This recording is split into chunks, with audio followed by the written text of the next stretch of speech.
Deep in Pine Hollow,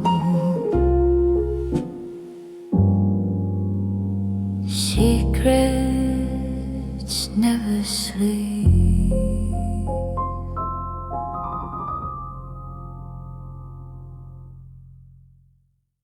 Good evening, friends of Pine Hollow. This is WHPL FM, Hollow Peak Radio, coming to you straight from our little studio here in the heart of Pine Hollow, where porch lamps glow warm at dusk, the supper pots have finished their simmering, and honest, hard-working folks are settling in after another full day.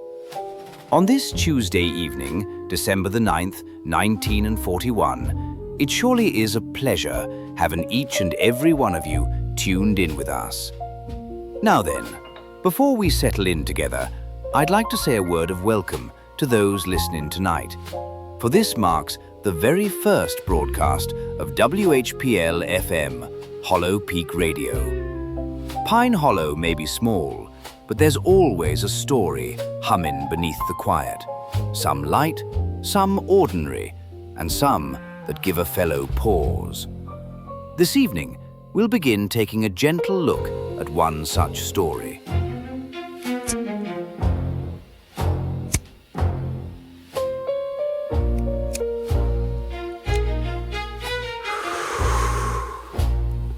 Folks here in Pine Hollow know the rhythm of life. Who's up before dawn? Who leaves a lamp burning past midnight? Who walks the creek road with a purpose? And who does so just to settle their thoughts? And every now and again, that quiet rhythm stumbles, just enough for a fellow to feel it in his bones. I'll tell you something curious, friends. It wasn't news or gossip that first brought a certain matter to my attention. It was just my morning routine. I woke up before daybreak, put on a pot of percolator coffee, swept off the back step, and read the headlines while the radio tubes warmed. Same way I've started my mornings since long before this station had a name. When the sun finally peeked over Sparrow Hill, I walked down to the post office, nodded to old Mr. Jenkins opening his shop, and watched Mrs. Talford hang her laundry in that tidy, straight line she's always been proud of. Ordinary things, familiar things, the sort that tell a man the world's still turning the way it ought to. But when I reached the bend near Willow Creek, something felt off. Not wrong, not alarming, just off. The kind of quiet that don't belong on a Tuesday morning in Pine Hollow. Over on Sparrow Hill, in the little blue clapboard house overlooking the bend in the water, lived a widow by the name of Miss Eleanor Breyer. Good woman, kept to herself, always set out fresh flowers on her porch every Sunday afternoon. But later that morning, her gate stood open, her screen door unlatched, and Pine Hollow has found itself speaking her name more than usual ever since. Standing there at the edge of Sparrow Hill, I couldn't rightly say what had taken hold of me. Wasn't fear, wasn't alarm, just that quiet tug a man feels when something ain't sitting where it ought to be. I told myself to move along, keep walking, finish my errands, same as any other Tuesday. But my feet, well, they had a mind of their own. As I lingered, taking the scene in, life carried on around me, though it all felt strangely distant, like hearing a familiar tune played half a note off. Young Tommy Griggs came pedaling past first, flinging newspapers out of his bicycle basket with that practiced swing of his arm. He called out a headline or two, but his voice dimmed the moment he caught sight of me staring toward the Briar place. A bit farther down, Mrs. Whitaker was wedged inside the corner telephone booth beside Hollow Mercantile, tapping the receiver hook with impatience as she waited for the operator in Monroe to finally answer. The glass kept fogging from her breath, and every few seconds she'd wipe a circle clear with the edge of her glove. Across the street, old Mr. Riggins was rolling up his awning, unlocking the door to the telegram office. Same routine he'd done every morning since folks first started sending wires to Atlanta. Ordinary sights, ordinary sounds, the world moving as it should. Yet behind me, the Briar House felt paused, as though something inside had stepped out of rhythm. On her top step sat a bottle of fresh milk, beads of condensation slipping down its glass sides. And her own copy of the Gazette lay right where young Tommy had tossed it, still folded neat as he'd left it. I'd already finished my paper hours ago, but hers hadn't been touched. And behind those lace curtains, no shadow drifted across the parlor. It wasn't what met my eyes, it was the weight of what didn't. I don't rightly know why, but I felt Pine Hollow itself was holding its breath, waiting to see what I'd do next. Curiosity's a stubborn thing, and once it wraps its fingers round a man's mind, it don't tend to let go. That morning, standing on Sparrow Hill, I realized my quiet Tuesday had taken a turn I couldn't ignore. I hadn't been standing there more than a minute or two before I heard the low rumble of an engine coming up the hill behind me. And I want my listeners to understand something here. In Pine Hollow, you don't need to see a man's face to know who's approaching. You learn folk by sound, their walk, their whistle, the way their doors shut, or the way their engines speak. And this engine, with its steady two-beat idle, belonged to just one man. Sheriff Amos Talford's 37 Ford rolled to a stop beside the Briar Gate. Door swung open, boots touched the dirt, and that familiar silhouette, broad shoulders, hat brim pulled low, came into view. "Morning, Callum," he said, like he'd simply caught me admiring the view. "Didn't expect to see you up this way." Now, folks listening tonight, there's something you ought to know about Amos Talford. He's a fair man, steady as they come, but he's cautious with information, always has been. And whenever there's trouble brewing, he measures every word like he's weighing gold on a scale. I told him what I'd noticed: the open gate, the milk on the step, the quiet curtain. Nothing accusatory, just the facts before me. He nodded slowly, eyes fixed on the Briar House. "Nothing to get folks stirred up," he said.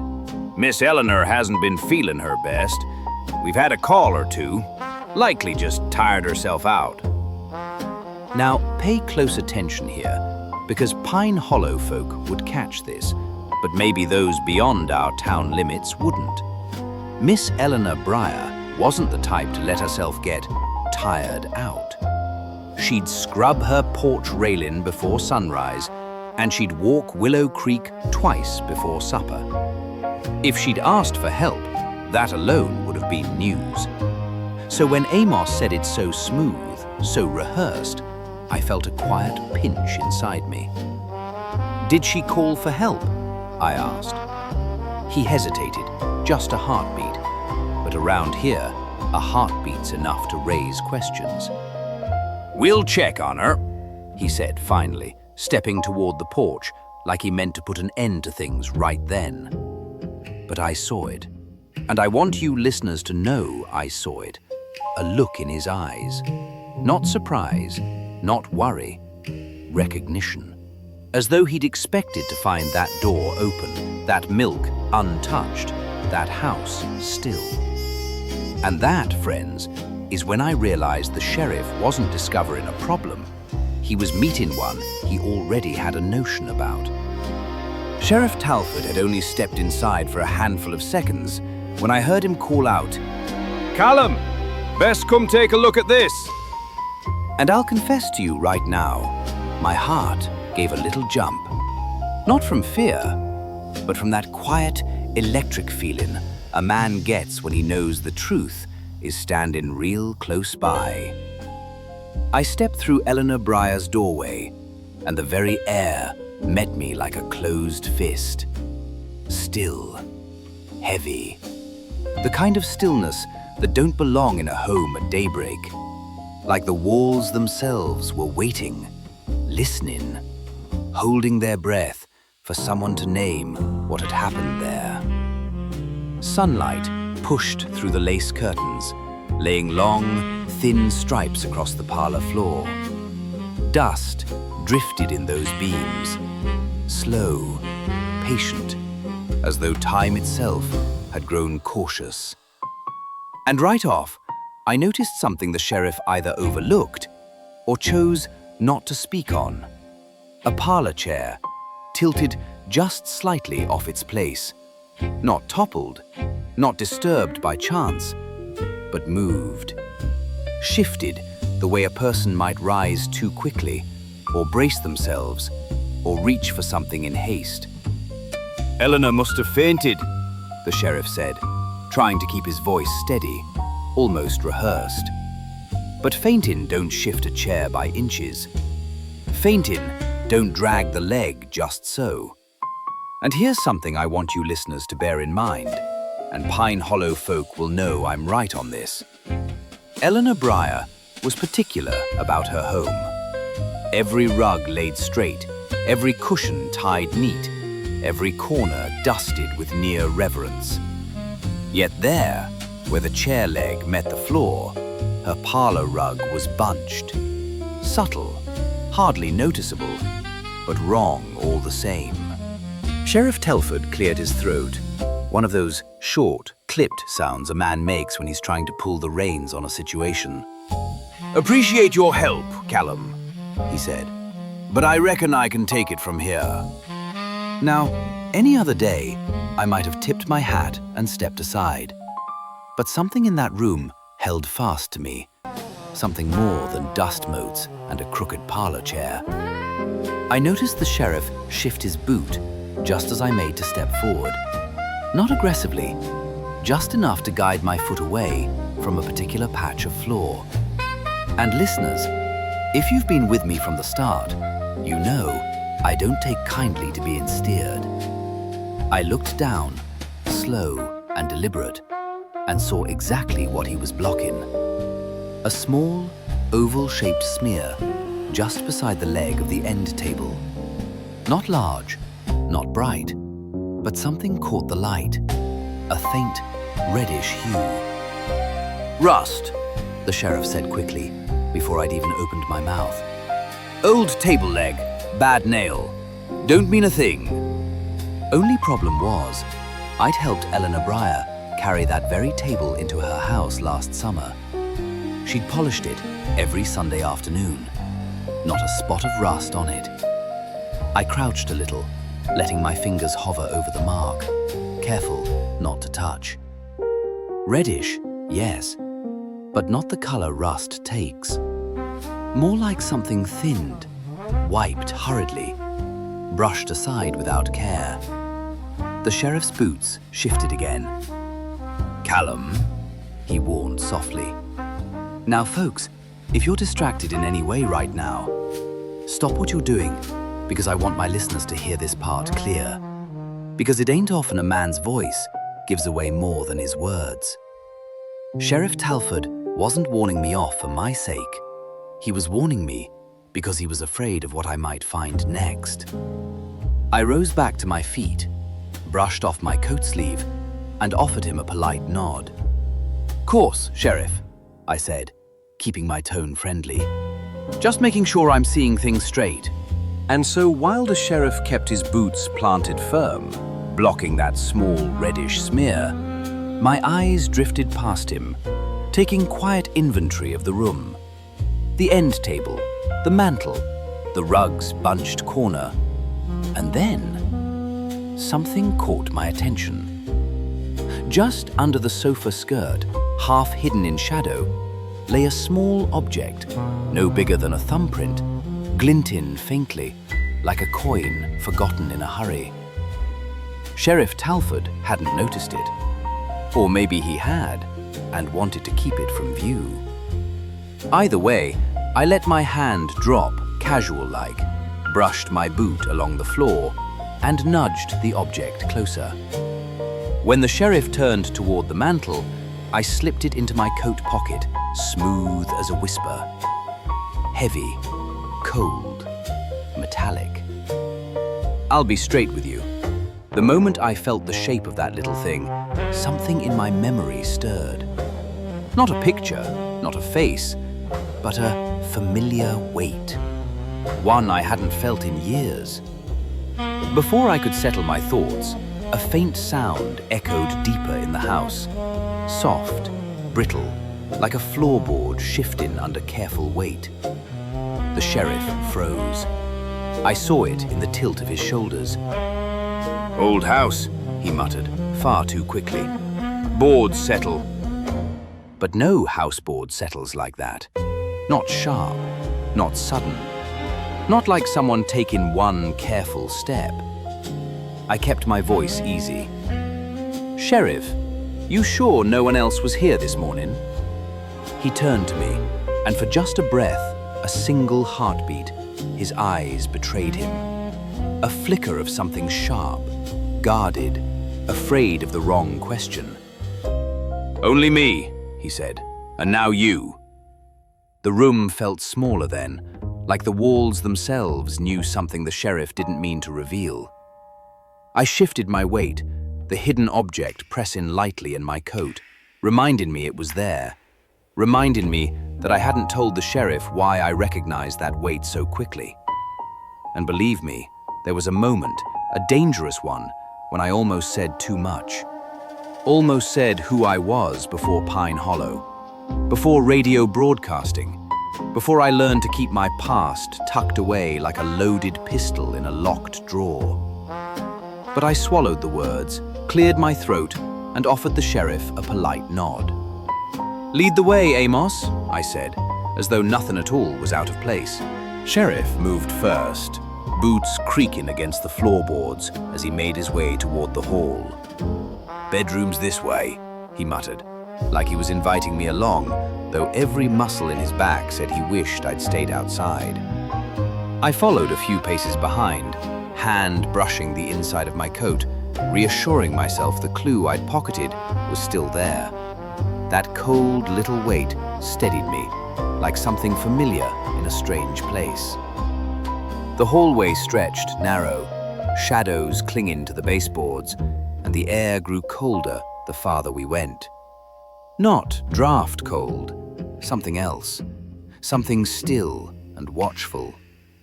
Eleanor's bedroom door was half open, swaying just a hair.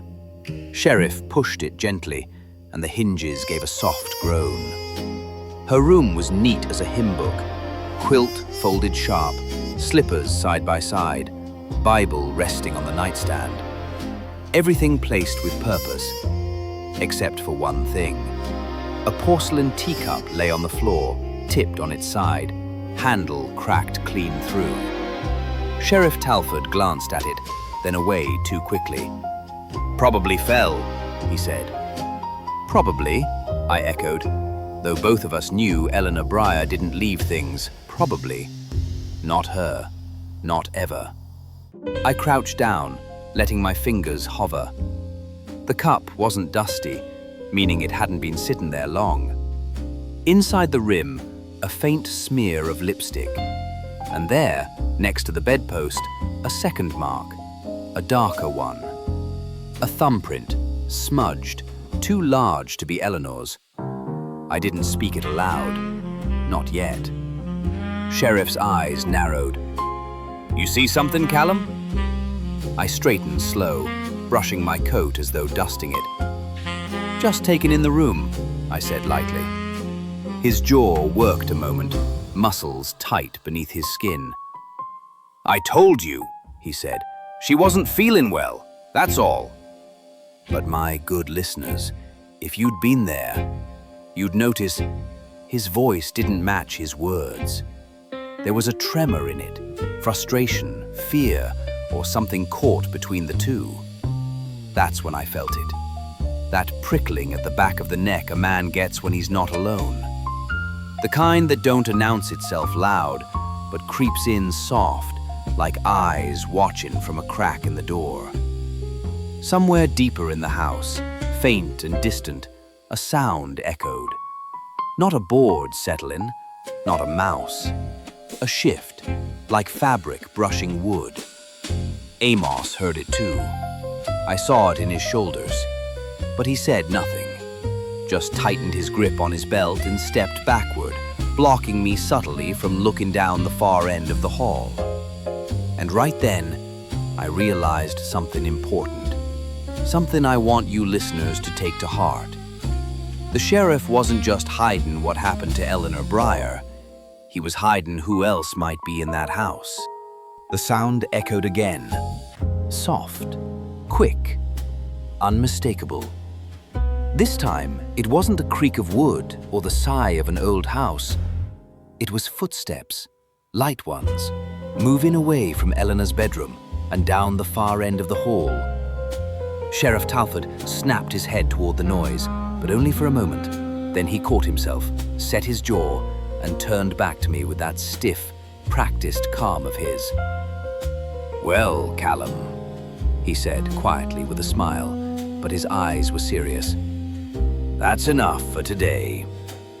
There was no warmth in it, no courtesy, just a heavy finality that didn't belong between two neighbors on a cold Tuesday morning.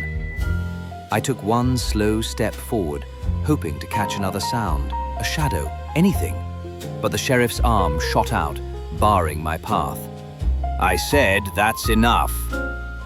His eyes were hard now, not angry, not fearful, just resolute, as though he'd made peace with something long before I ever stepped foot in that house.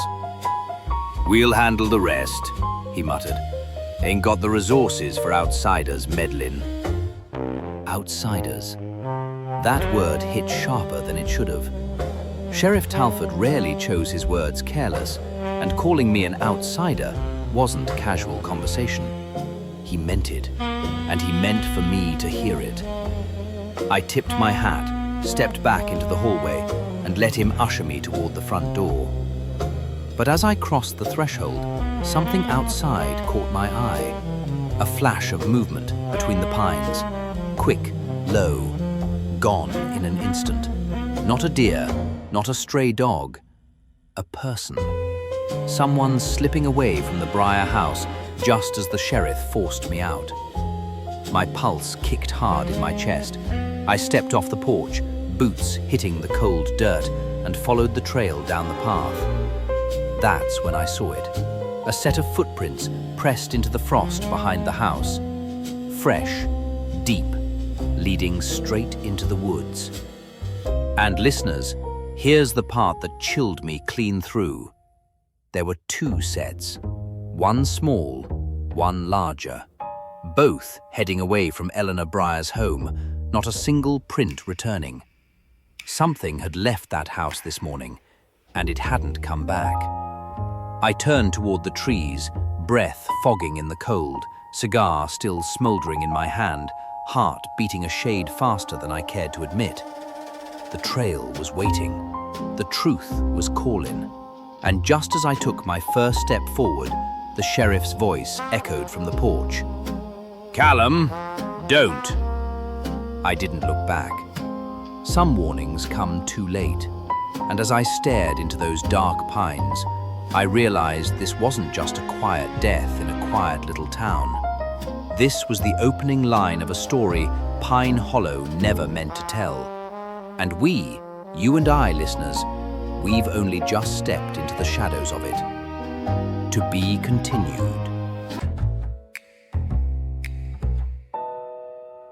Well now, friends, that'll just about do us for this evening on WHPL FM, Hollow Peak Radio. I'm grateful you chose to spend your time here with me in Pine Hollow, listening, thinking, and keeping your hearts open to the things most folks walk right past. This town's got a way of whispering when the lamps burn low, and I reckon there's more yet to hear. So don't stray too far. Until next time, keep your porch lights warm, your doors latched, and your mind set on what truth may wander your way before dawn. This is Callum, your neighbor on the night air, signing off. WHPL FM, Pine Hollow. Good night, friends.